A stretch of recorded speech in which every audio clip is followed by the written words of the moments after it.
Hey guys, welcome back to the channel, Chefin'withSean. I'm Sean, and today we're in our Black Book series, covering an ancient recipe, kimchi. Traditionally found in Korea, it is a dish that is buried underground to help seal out the air and keep away the light and create an anaerobic space which will benefit your fermentation. This fermentation is kind of similar to one we did a couple of weeks ago, sauerkraut. It's kind of the big brother because it takes the same process that we use with sauerkraut and elevates it by adding an active culture found in seafood. So we get the wonderful, beautiful, bright flavors from the enzymes that create lactic acid and the wonderfully beautiful, complex cultures that can be found in different varieties of seafood. I'm so excited to share our version, Brussels sprout coconut kimchi, with you today. I promise you won't have to bury it underground. It's modern, it's fresh, it's bright, and it's very sweet and forward. I'm so excited to share it with you. So let's get right into it. To complete today's recipe, you will need 5 pounds of Brussels sprouts, 1 cup unsweetened large format shredded coconut,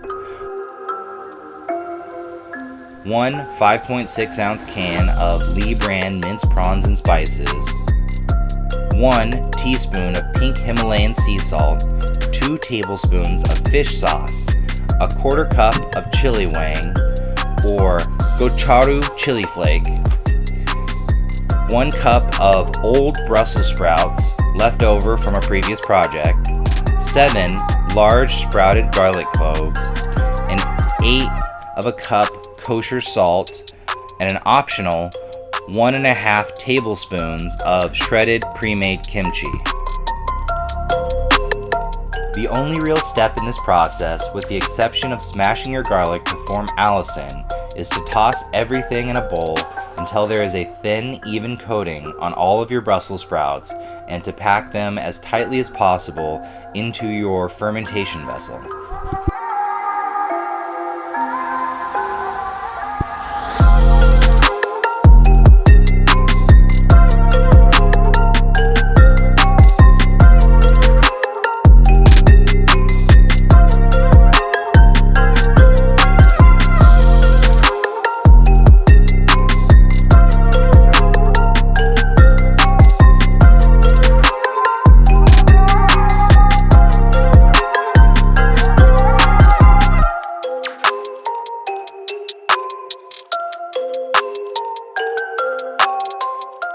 If you haven't seen this before in my previous videos, my preferred fermentation vessel setup for this style of project is an amber tinted 1 gallon mason jar setup with metal fermentation lid containing removable gaskets and a bell style airlock left in a dark room temp area where it won't be moved too often.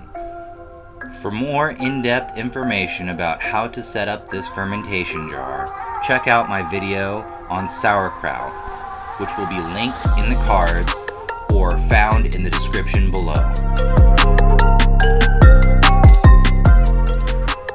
I would like to point out that most Korean households use a well-sealed Tupperware stored in the back corner of their fridge or in a dedicated, separate fermentation fridge to prevent smell contamination.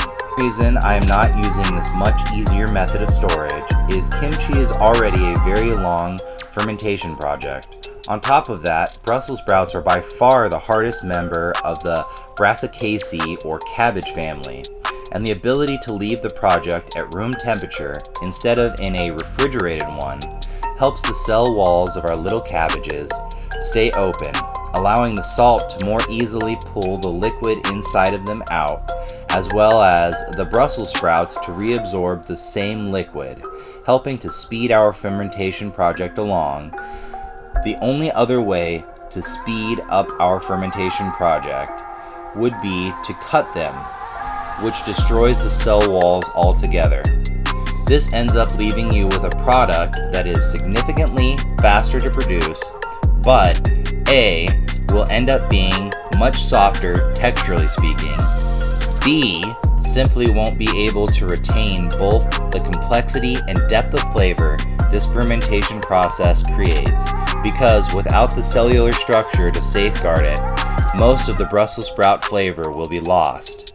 And C, the shape of your end product will have already been dictated, limiting the way it can be used in the future.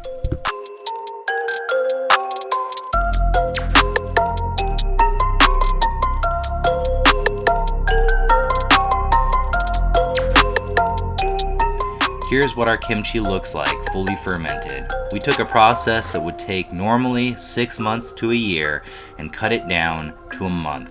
How amazing!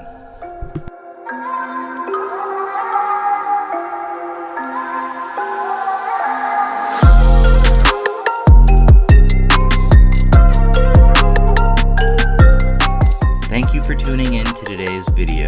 To see more stuff like this, please subscribe to our channel or follow us on Instagram. If you enjoyed the content you viewed, please leave us a comment below or hit that like button. Thank you for tuning in and have a beautiful week.